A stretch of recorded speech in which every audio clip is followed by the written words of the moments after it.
Hello, hello. Thank you for being here. Thank you for tuning in and watching slash listening. I felt the pull, as always, to come on and start riffing and see what wants to come out. And the thing that was sort of tickling around my awareness was the fear that I have about coming back out into the world. So I have taken a little break from social media for the last probably about 3 months, maybe. And I'm still sharing things on YouTube, and I'm still doing podcasts, intermittently. And I have been popped on literally once or twice, and sort of seen something, shared something. But otherwise, it's off. It's not like a daily thing in my life. It's not a thing in my awareness in my business where I'm like, oh, right, I have to show up. What am I going to do? What am I going to share? What am I going to say? Like, I'm just having a break. And so I'm aware of the journey that I've had to go on to be able to enable myself to take this break.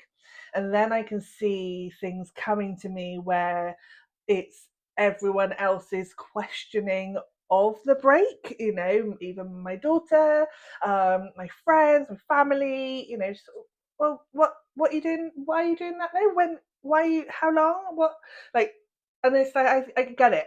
I get it. I don't know either. I haven't got a clue. I'm just trusting the niggle. I'm trusting the messages. I'm trusting where I'm being guided.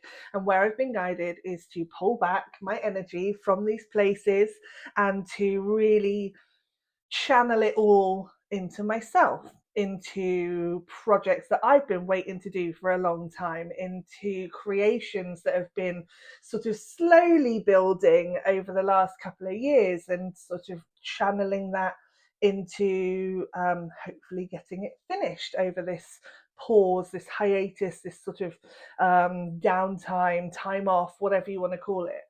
And it's funny how you go round and you sort of go, yeah, okay, I'm going to do the thing.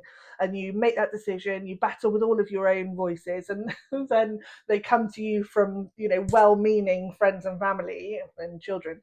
And it just gives you an opportunity to go, right, okay, so this is the outside judgment. Are we going to crumble? Are we going to start to doubt ourselves? Are we going to start to doubt the um, journey that we're on, the messages and the guidance that we've been given, the path that we're living? Or are we going to stand firm, trust ourselves, trust the magic and the guidance? And that is what I've been doing. And I'm pretty proud of myself, if I do say so. I definitely feel that it's what is needed. But now what I'm coming up against is the part of me, this isn't about anyone else now, it's definitely going back to a cycle of seeing something within me that is going, what if you never come back out? What if you don't ever show up again?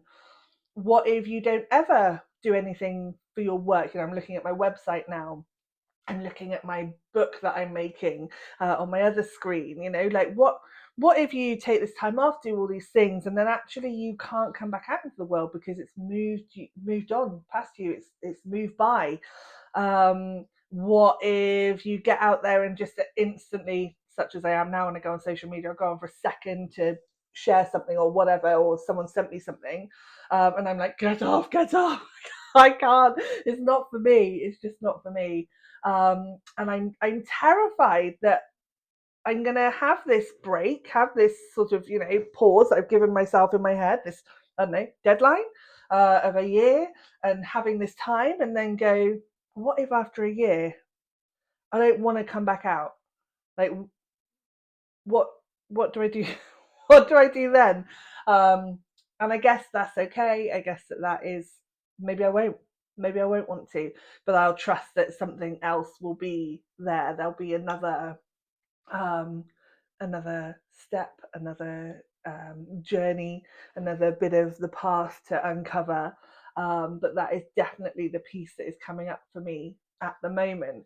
And I do think that it speaks to something deeper, and I can't quite put my finger on it yet to sort of articulate it really clearly. But hey, that's what these things are about, right? They're riffing, they're seeing what we come out with and what magic wants to flow out. But there's definitely a piece about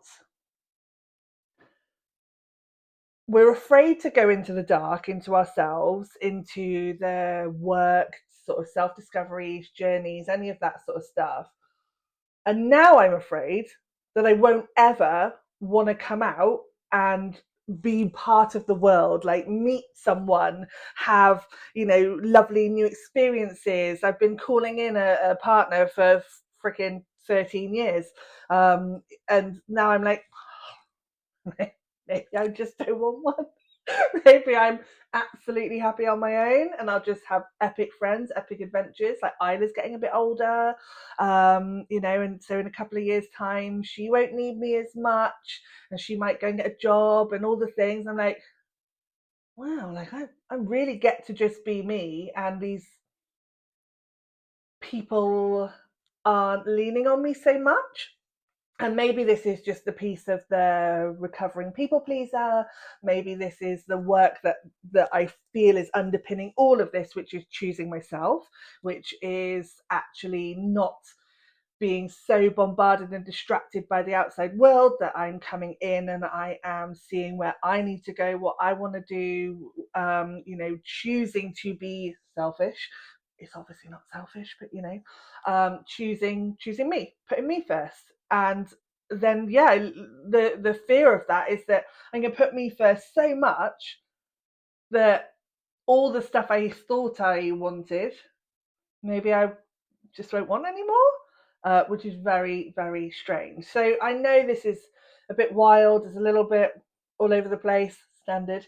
But I wonder whether this resonates with anyone. I wonder if anyone has that. It's funny how I'm describing it as a fear. Why is it a fear to choose myself so deeply that I won't want anyone else?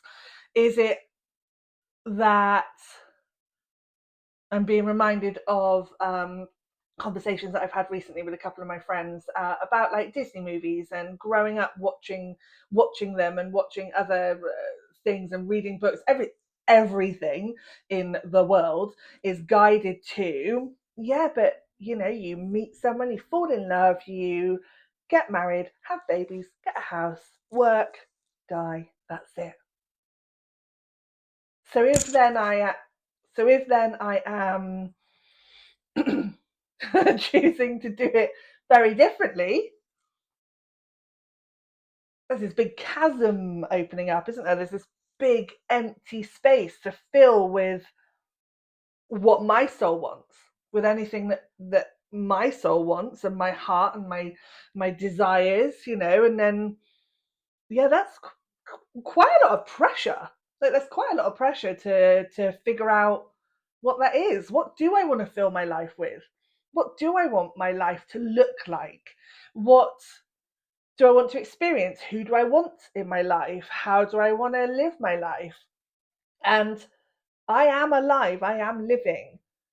And part of this pausing and stopping is I've had again those fears, those stories, those voices, sort of thinking that I'm letting life go past me, that I'm not taking action enough, I'm not doing enough, I'm wasting time by stopping. But I really, really understand that pause, that void space, that liminal, the sitting in the dark, in the wintering, that within that is where I plant the seeds of what I want this dream to be, what I want my life to be. And yeah, it's scary. It's really quite scary. And there's lots of unanswerable, unknowable paths. And I guess this time is just about allowing it, seeing where it ends up, seeing what happens, and knowing that it's all okay. It's okay. Yeah. So yeah, I, as you can tell, I'm very much in it still, but sharing what's coming up today. So, yeah, thank you so much for watching or listening. I'd love to know if this sparked anything for you. And you know, as I say, it is pretty obscure, pretty nuanced, but such is life. And yeah, I'd love to know if there's anything that it brought to your awareness, any little soul inquiries that are sort of like whispering at you that you think, okay, there's something in that. Like I wanna delve into that, discover that a little bit more. Yeah, let me know. Mwah, big love.